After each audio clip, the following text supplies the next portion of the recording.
Quero convidar você a abrir a sua Bíblia em Apocalipse, capítulo 3. Meu Deus. Fala Apocalipse, o povo já treme na base. Já vai pedindo perdão dos pecados aí, vai dando bobeira não. Muito feliz de estar aqui de volta, pregando nesse culto que eu amo tanto. E eu quero dizer para vocês que o momento em que nós estamos foi muito importante para mim, enquanto eu estava estudando essa passagem. E eu quero te explicar por que nós estamos com a Bíblia aberta em Apocalipse no dia de hoje. Por que é importante que nós paremos e refletemos, tá? Refletamos, obrigado. Que a gente reflita, né? Sobre esse texto. A gente tem aqui o tema da mensagem, quente ou frio. E aí você fala, bom, quente ou frio? Em Apocalipse vai falar da igreja de Laodiceia, né? Aqueles crentes mais antigos já sabem o texto de cor. Mas uma outra opção que eu tinha para o título dessa mensagem era visão aberta. O que ia fazer vocês arrepiarem mais ainda. Já pensou? O tema da pregação, visão aberta em Apocalipse. Povo, meu Deus, vou sair daqui vendo demônio, vendo anjo, né? Porque muitas vezes as pessoas têm a ideia de que ter visão aberta é isso, é você ver seres celestiais, é você ter um discernimento, ver coisas que ninguém está vendo, que são ocultas aos olhos humanos e tal. Mas na verdade, queridos, todo o livro de Apocalipse é um livro de visão aberta. Não é porque João estaria supostamente vendo coisas que aconteceram no futuro, porque grande parte da carta, inclusive essa porção que nós lemos, João não está falando sobre coisas que vão acontecer no futuro, mas que já estavam acontecendo no presente e as pessoas não estavam percebendo. Apocalipse, o que significa Apocalipse, gente? Você não vale, mas tudo bem. Revelação. Tanto que se você tiver uma Bíblia em inglês, se você for procurar o último livro da Bíblia, não vai ser Apocalypse, vai ser Revelation, não é? Porque a palavra Apocalipse significa revelação, significa olhar por detrás dos véus. Como se a nossa visão estivesse limitada sobre nós mesmos, sobre o que está acontecendo no mundo, e então Deus, Jesus vem até o apóstolo João e descortina a visão de João, começa a mostrar o que de fato estava acontecendo, como era a realidade, como Deus a via, porque nós falhamos em perceber muitas vezes as coisas da perspectiva de Deus. Por exemplo, se você está aqui hoje, você é uma pessoa que carrega muitas culpas, que você acha que você é a pior pessoa do mundo, eu preciso te dizer que você precisa ter uma visão revelada acerca de quem você é. Você precisa de um apocalipse, você precisa de uma revelação, de uma visão aberta, para que você entenda que você é amado por Deus, que Jesus te ama e Ele morreu por você, Ele deu a própria vida por amor a você, para que você não se perdesse. Esse é o seu valor. Ao mesmo tempo, pode ter alguém aqui que se acha demais, e que acha que está certo em tudo, e acha que tem todas as respostas, e por isso pode ser uma pessoa arrogante, acha que ela sabe tudo e os outros não sabem nada, acha que ela pode falar do jeito que ela quiser, com quem ela quiser, e aí Deus também tem uma visão apocalíptica a seu respeito. Você precisa entender que você não é nada, que você tem que ser humilde como Jesus. E quantas vezes a gente já não experimentou esse tipo de coisa, né? A gente está aqui na igreja, orando, buscando a Deus, louvando o nome do Senhor, e muitas vezes, já deve ter acontecido com você, muitas vezes o Espírito Santo traz um convencimento no nosso coração, que a gente começa a falar assim, meu Deus, eu preciso de Deus, eu preciso de perdão, eu preciso me lançar na presença de Deus, cara, minha vida está ao caos, minha vida está quebrada, eu preciso do Senhor desesperadamente, e isso te impulsiona a adorá-lo, te impulsiona a pedir perdão, te impulsiona a se arrepender dos seus pecados. Quantos aqui já passaram por essa experiência adorando a Deus, essa experiência de você ter uma visão aberta sobre o seu próprio coração? Você chegou aqui na igreja achando que estava tudo bem, achando que estava tudo legal, mas aí quando você viu a glória de Deus descortinou os seus olhos, foi uma visão apocalíptica, e agora você sabe como você realmente está. O meu desejo nessa noite é que Deus faça isso conosco. Deus nos alerte da necessidade que temos de ter uma visão apocalíptica, de termos uma visão aberta sobre nós mesmos. E isso começou comigo mesmo. Essa semana, enquanto eu estudava esse texto, Deus começou a mexer muita coisa dentro de mim. Eu até comentei com o Gui algumas coisas que foram muito fortes para mim, enquanto líder, enquanto pastor, enquanto uma pessoa que é responsável por outras ministerialmente, como que Deus me confrontou e começou a tirar algumas escamas dos meus olhos para eu perceber que eu precisava ajustar a minha vida, e eu precisava ajustar o meu coração. Agora, por que nós estamos falando sobre isso hoje? Porque nós estamos num momento dentro do calendário cristão de preparação para a Páscoa.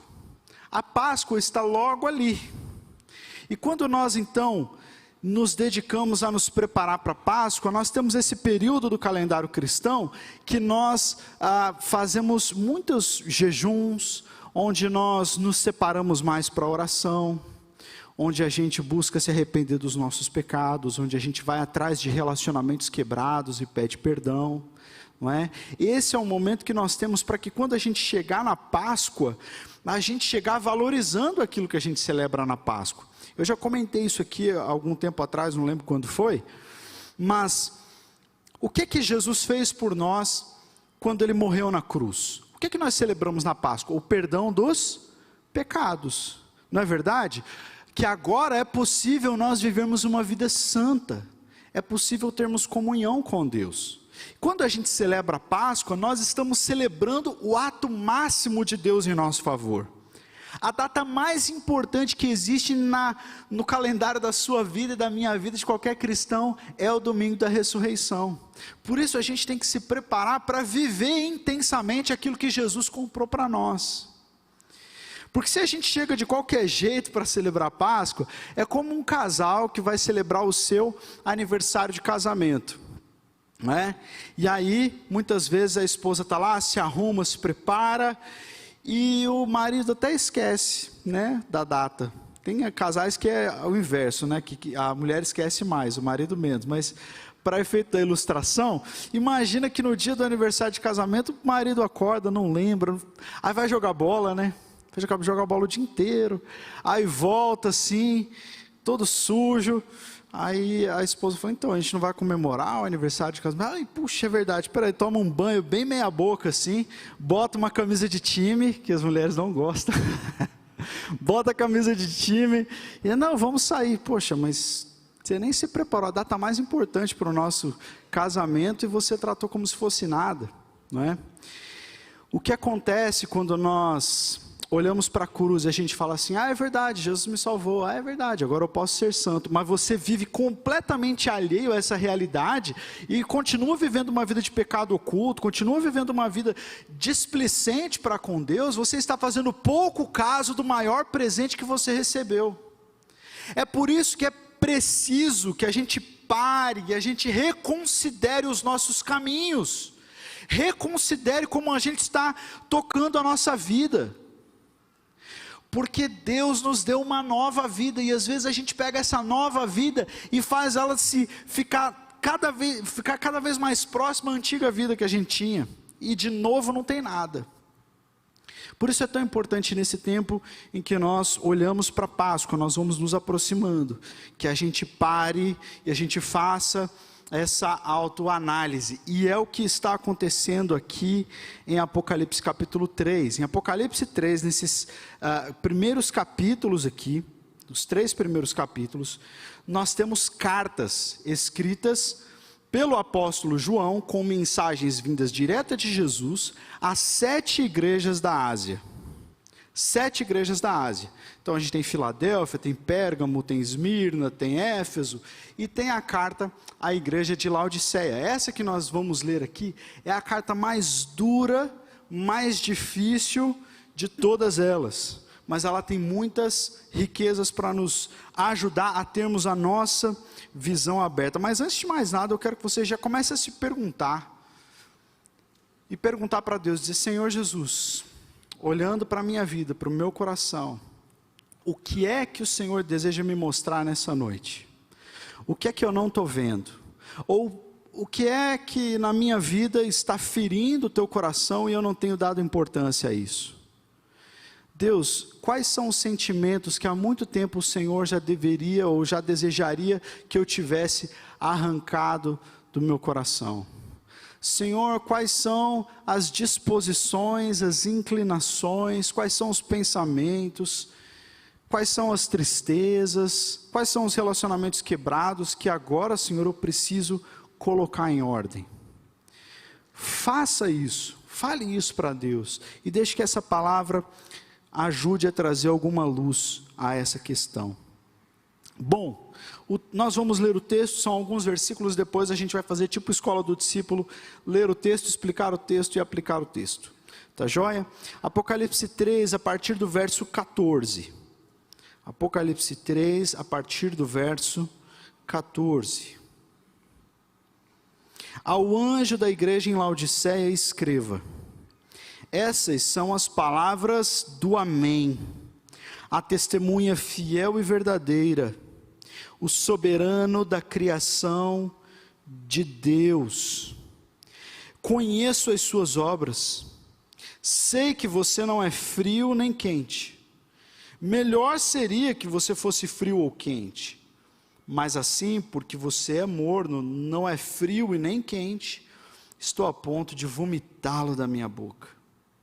Você diz: estou rico, adquiri riquezas e não preciso de nada. Não reconhece, porém, que é miserável, digno de compaixão, pobre, cego e que está nu. Dou-lhe este conselho: compre de mim ouro refinado no fogo e você se tornará rico. Compre roupas brancas e vista-se para cobrir a sua vergonhosa nudez. Compre colírio para ungir os seus olhos e poder enxergar. Repreendo e disciplino aqueles que eu amo. Por isso seja diligente e arrependa-se. Eis que eu estou à porta e bato. Se alguém ouvir a minha voz e abrir a porta, eu entrarei, cearei com ele e ele comigo. E ao vencedor darei o direito de sentar-se comigo em meu trono, assim como eu também venci e sentei-me com o meu Pai em seu trono. Aquele que tem ouvidos, ouça o que o Espírito diz às igrejas. É assim que termina a carta à igreja de Laodiceia. Alguns detalhes importantes: essa cidade, ela é uma cidade muito importante na Ásia Menor. Era uma cidade riquíssima, abastada. Ela era rica porque ela tinha uma indústria de tecidos muito famosa no mundo antigo, ficava numa rota de mercado muito conhecida. Então, para ligar o Império Romano à Grécia com a Ásia, a Pérsia e o mundo oriental, tinha que se passar por ali. Então, Laodiceia tinha uma produção muito rica de tecidos, de tintas, né? E uma indústria têxtil assim, pujante. Então era uma cidade muito rica. Não só era muito rica por isso, mas era um centro médico muito importante da época, porque produzia um tipo de unguento, um tipo de remédio que era tanto para os olhos quanto para os ouvidos, para infecções. Era um tipo de, poderíamos dizer, um antibiótico, né? Para doenças relacionadas a olhos e ouvidos. Então muitas pessoas iam para lá por conta disso também. E Laodiceia ficava em meio de duas cidades, uma cidade famosa pelas suas fontes de águas frias e outra cidade famosa pelas suas fontes de águas quentes. Então Laodiceia se encontrava no meio delas e as águas se misturavam, dando então essa característica das águas mornas de Laodiceia. Mas ali o que nós encontramos nessa cidade que era muito rica, muito vaidosa, muito cheia de posses, nós encontramos uma igreja que, ao invés de proclamar a verdade para a cidade, foi recebendo da cidade a verdade acerca dela. Ou seja, ao invés de influenciar, ela foi sendo cada vez mais influenciada. E nós vemos pelas admoestações, pelas advertências que Jesus faz aqui, que os próprios crentes haviam se tornado como as demais pessoas da cidade, pessoas orgulhosas, pessoas que achavam que não precisavam de nada, pessoas que achavam que a sua riqueza, sua abastança, já era sinal da bênção de Deus, e que se eu estou feliz, se eu tenho dinheiro, se eu estou próspero, se eu tenho saúde, se os negócios estão indo bem, é sinal de que Deus está feliz comigo. Então se eu estou prosperando, é porque a mão de Deus está conosco. E a cidade então prosperava, a igreja prosperava, mas Deus estava do lado de fora dessa igreja. A gente termina o texto com Jesus batendo do lado de fora. Então olha só como que, quando uma igreja não tem visão espiritual, ela pode estar terrivelmente enganada acerca de quem ela é.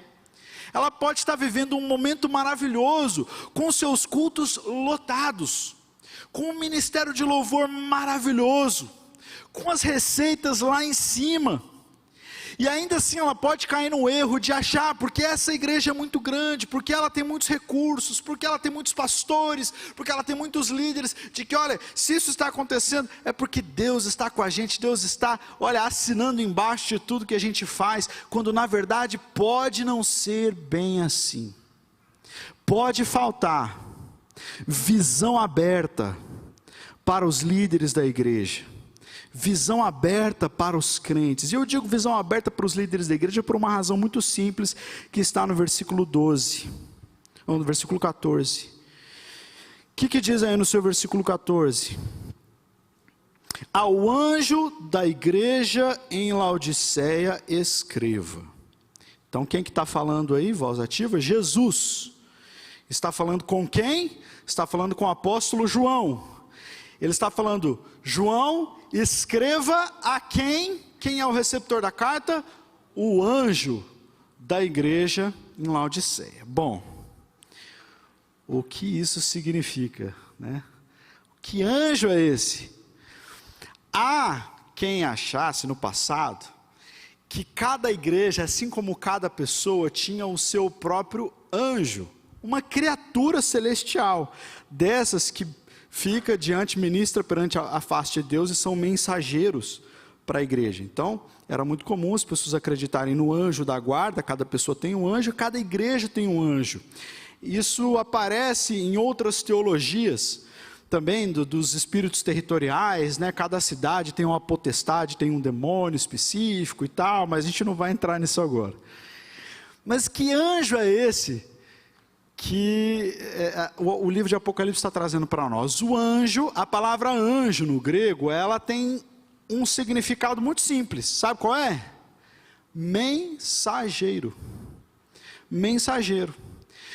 Os anjos, as criaturas celestiais que ministram perante a face de Deus, muitas vezes na história foram enviados por Deus para serem mensageiros, não é verdade? Não teve Gabriel que foi esse mensageiro para Maria ou para Isabel? Ele foi um mensageiro. Então todo anjo, quando eu falo anjo é assim, de asinha, né?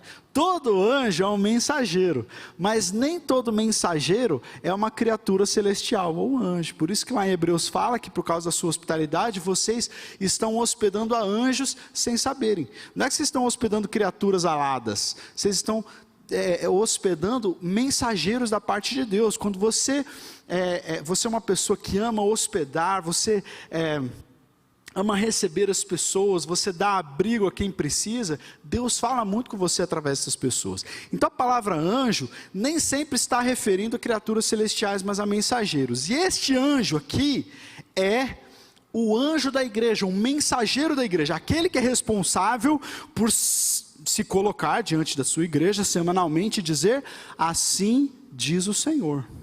É o profeta da igreja, é o pastor da igreja. O pastor da igreja é o anjo que está aqui nesse texto. Então quando Jesus fala para João, diz ao anjo da igreja de Laodiceia, diga ao pastor da igreja de Laodiceia. Por quê? Porque se ele é um mensageiro, então ele vai transmitir essa mensagem à igreja. Agora, pensa comigo, isso não está no texto. Isso não está no texto. Mas no texto a gente tem uma igreja redondamente enganada. E eu fico pensando, será que o pastor também estava redondamente enganado sobre tudo que estava acontecendo? Que o apóstolo João precisa se levantar e falar assim, irmão, deixa eu te falar o que Jesus vê sobre a sua igreja, porque parece que você não está vendo nada. Enquanto eu estudava esse texto, eu vejo que o primeiro alerta, o primeiro a ser chamado para ter uma visão aberta, para se alinhar à visão que Deus tem, é o pastor, é o líder da igreja.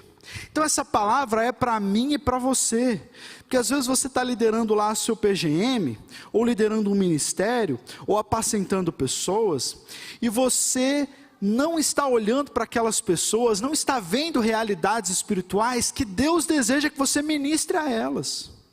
Você infelizmente está sendo o primeiro elo de desconexão entre aquilo que Deus está vendo, aquilo que Deus deseja fazer e a realidade. Amém? Quantos estão me entendendo? Então quando eu estava orando e buscando a Deus e falando, Deus, nós realmente, para nos prepararmos para a Páscoa, para nos santificarmos, ó Deus, para fazermos valer, ó Deus, o teu sacrifício, Senhor, nós precisamos olhar para a nossa vida e ver aquilo que o Senhor está vendo. E aí quando eu vou para o primeiro versículo, o primeiro a ser chamado a atenção é o pastor.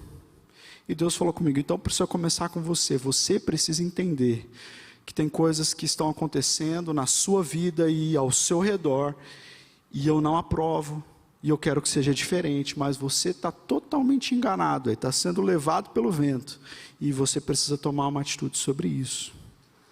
E durante essa semana eu conversei com a Carol, tadinha da minha esposa, me ouviu, e eu fiquei falando de tudo aquilo que eu estava sentindo que eu precisava mudar. Eu falei, amor, tem coisa que já deu, já venceu, já era para ter vencido lá atrás e eu ainda carrego. Amor, me ajuda, em nome de Jesus, ora por mim.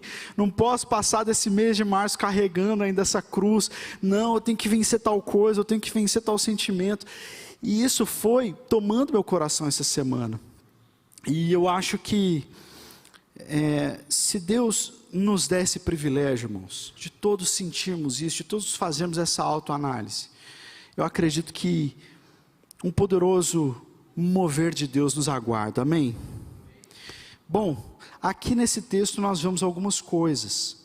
Eu quero chamar a sua atenção para 3 coisas, para o diagnóstico que Jesus faz sobre aquela igreja, sobre o apelo que Jesus faz àquela igreja e sobre a promessa que Jesus faz àquela igreja.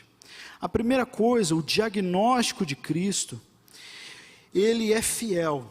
No versículo 14, no versículo 14 diz assim, estas são as palavras do Amém. A testemunha fiel e verdadeira, o soberano da criação de Deus. São 3 adjetivos que esse texto dá para Jesus. Jesus é a testemunha fiel e verdadeira. Jesus é aquele que conhece o seu coração mais que só as suas obras. Então se você quer ter um feedback, se a sua vida está indo bem ou não, não se compara com a pessoa que está do seu lado, porque essa pessoa que está do seu lado não é uma testemunha fiel e verdadeira. Coloque a sua vida diante de Deus e peça a Deus, coloca a minha vida no teu prumo. Fala a tua vontade sobre mim, não interessa se eu estou mais santo do que a maioria dos meus amigos, ou enfim, eu estou me nivelando por baixo, eu quero saber o que o Senhor pensa de mim, eu quero estar alinhado com a tua vontade, porque o Senhor é a testemunha fiel e verdadeira, o Senhor não mente, aquilo que o Senhor fala sobre mim é a verdade sobre a minha identidade, e eu não quero ficar tropeçando nas minhas próprias ideias sobre quem eu sou, sobre aquilo que eu devo fazer, sobre como está a minha vida. Eu quero um testemunho do Senhor, porque o Senhor é a testemunha fiel e verdadeira. E aí então no diagnóstico de Jesus ele identifica algumas coisas. Em primeiro lugar, no versículo 15, ele identifica falta de fervor espiritual da igreja. Ele fala de 3 temperaturas, né? De um coração ardente, de um coração frio e de um coração morno. Jesus e Satanás conhecem a maré espiritual baixa da igreja.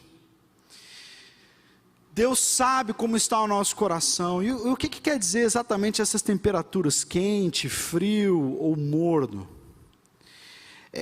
Não acho que diz respeito necessariamente a quantos pulos você dá na hora do culto, ou quão alto você canta, você fala, uau, aquela pessoa está com muito fogo. Ou uma outra pessoa que adora mais quietinho e fala, poxa, aquela pessoa está fria na fé.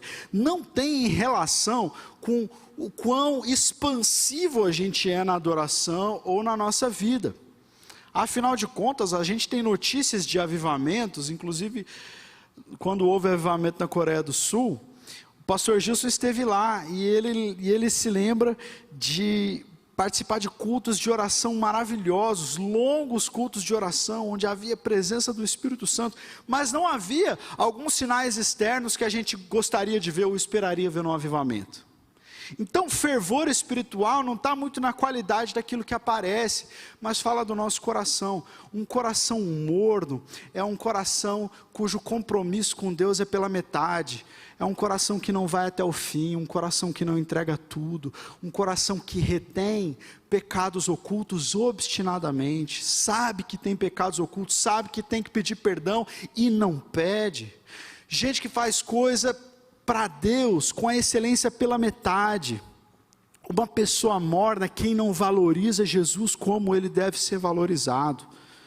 E aí você pode vir aqui, você pode cantar, pular, fazer mil coisas e achar que você está quente, mas se você não está vivendo para Jesus, porta para fora, você não está sendo quente, irmão.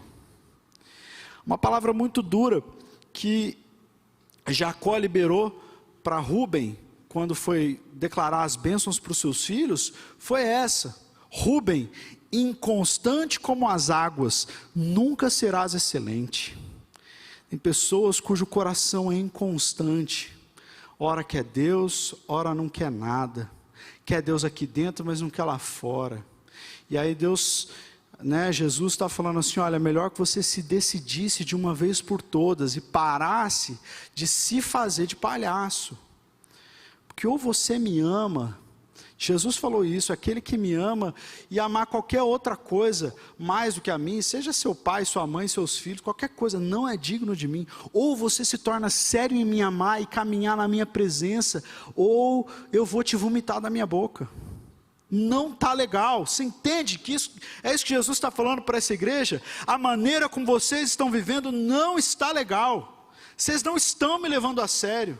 A atitude de vocês mostra isso, a falta de santificação mostra isso, a falta de testemunho mostra isso, e aqui nós poderíamos elencar, talvez sobre a nossa própria realidade, a nossa própria comunidade local, quais são os sinais que mostram que nós como igreja temos estado mornos, temos sido inconstantes, temos jogado coisas que são importantes para depois, temos sido negligentes muitas vezes em tratar o pecado como ele deve ser tratado, em disciplinar, em praticar a disciplina eclesiástica, em ser fiel ao Senhor nos nossos dízimos e ofertas. Existem tantos testemunhos contra nós da nossa mornidão.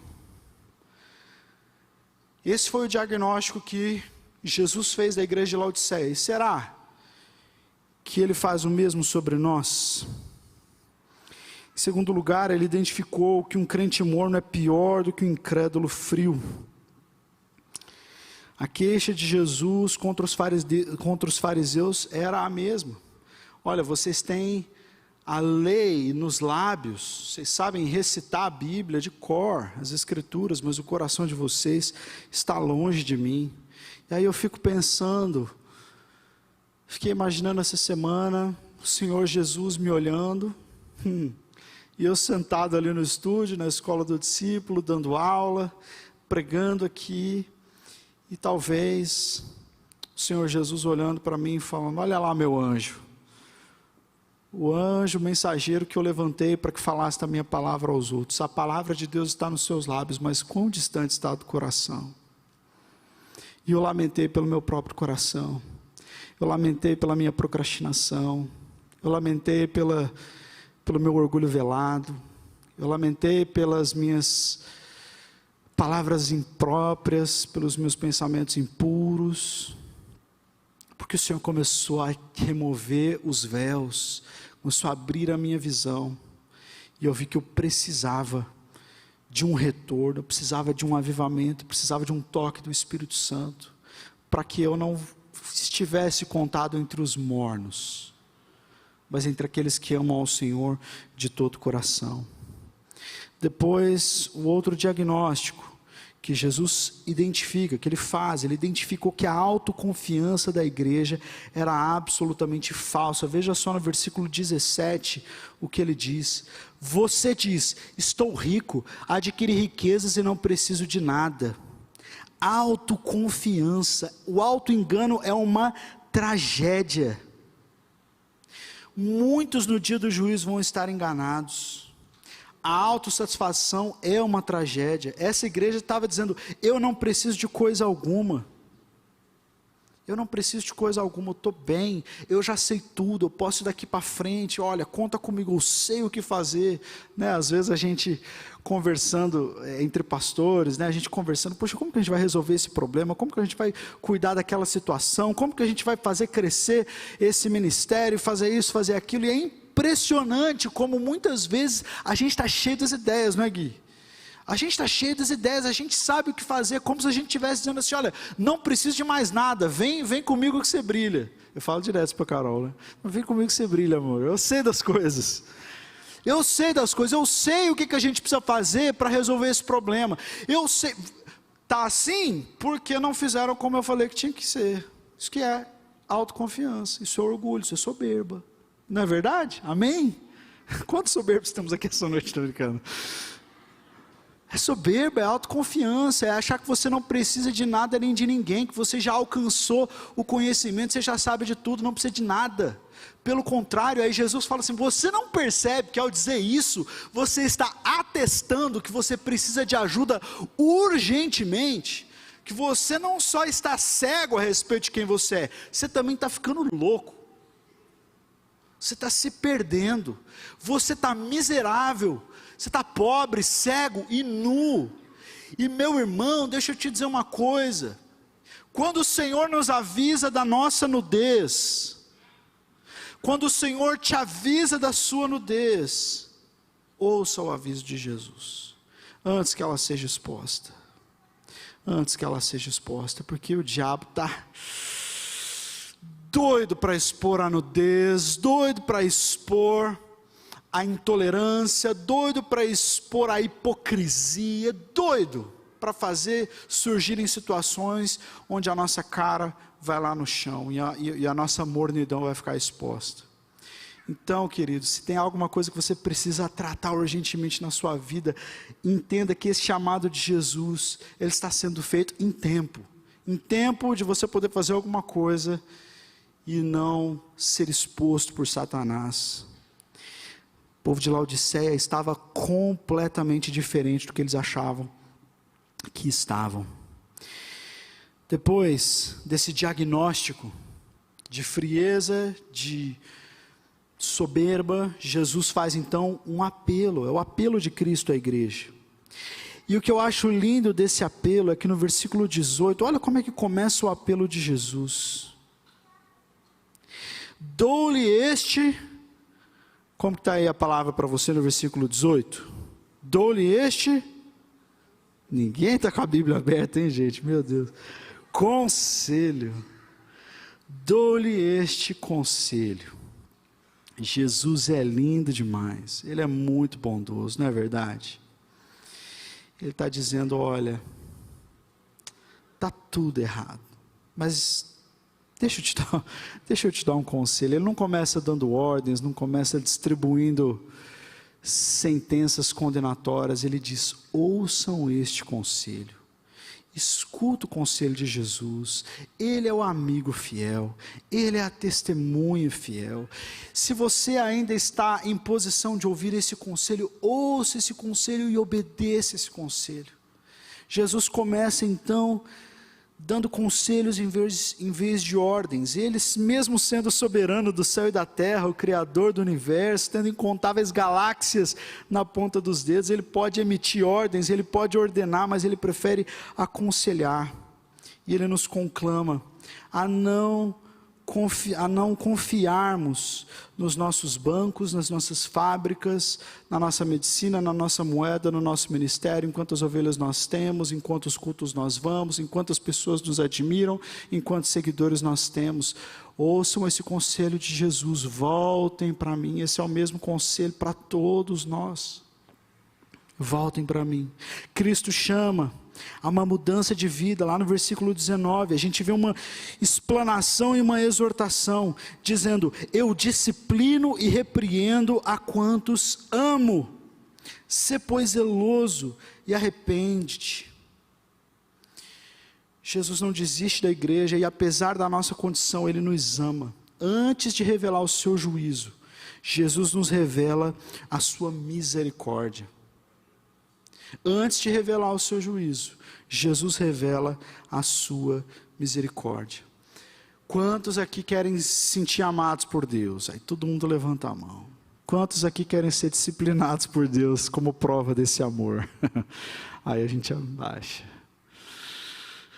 Deus disciplina aqueles que Ele ama. Se você está aqui ouvindo essa palavra, entenda que apesar de haver um anjo aqui, né, o mensageiro, quem mandou essa mensagem foi o Todo-Poderoso Senhor, e Ele está agindo com misericórdia com você, te aconselhando docemente para que você volte para Ele e seja corrigido como prova do amor dEle. Amém? Essa disciplina é um ato de amor. A pedra precisa ser lapidada para brilhar. A uva precisa ser pisada para produzir vinho. A base da disciplina é o amor. E porque Ele ama, Ele nos disciplina e nos chama ao arrependimento. A piedade superficial nunca salvou ninguém, disse Wiersbe, o comentarista. Não haverá hipócritas no céu. Devemos vomitar essas coisas da nossa boca, do contrário, Ele nos vomitará. E por último, Jesus faz uma promessa à igreja. Então Ele faz um diagnóstico, que as coisas estavam piores do que eles imaginavam. Depois desse diagnóstico, Jesus faz um apelo, para que eles se voltem para Ele. Jesus dá um conselho, dizendo, olha, aceitem a correção, porque a correção é uma prova do meu amor, eu não estou fazendo isso para humilhar vocês, mas porque eu os amo. E eu tenho uma promessa para aqueles que aceitarem essa palavra. Lá no versículo 21 e 22, ele diz, ao vencedor eu darei o direito de sentar-se comigo em meu trono, como assim também venci e sentei-me com meu Pai no seu trono. E termina dizendo, aquele que tem ouvidos ouça o que o Espírito diz às igrejas. Quantos aqui foram salvos por Jesus? Entregaram sua vida a Jesus, foram perdoados seus pecados, tiveram seu nome escrito no livro da vida, passaram pelas águas do batismo. Glória a Deus. Nós estamos vivendo uma nova vida. Temos já de novo paz com Deus, reconciliação que foi falado aqui. Isso nos foi conquistado por Cristo. Então vamos viver de acordo com a altura daquilo que Deus já fez por nós. Vamos viver em reconciliação, não vamos viver em antagonismo a Deus. Se Deus nos capacita pelo seu Espírito a viver em santidade, por que a gente vai se contentar com menos? Se Deus nos capacita a termos relação com Ele, profunda e transformadora, por que a gente vai escolher viver sempre da mesma forma, rejeitando os convites que Deus faz ao arrependimento? Irmão, se você pegar a Bíblia de capa a capa, você vai ver várias vezes Deus chamando o seu povo ao arrependimento. Não é porque a primeira igreja batista de Campo Grande é ruim, não, é porque o ser humano é pecador.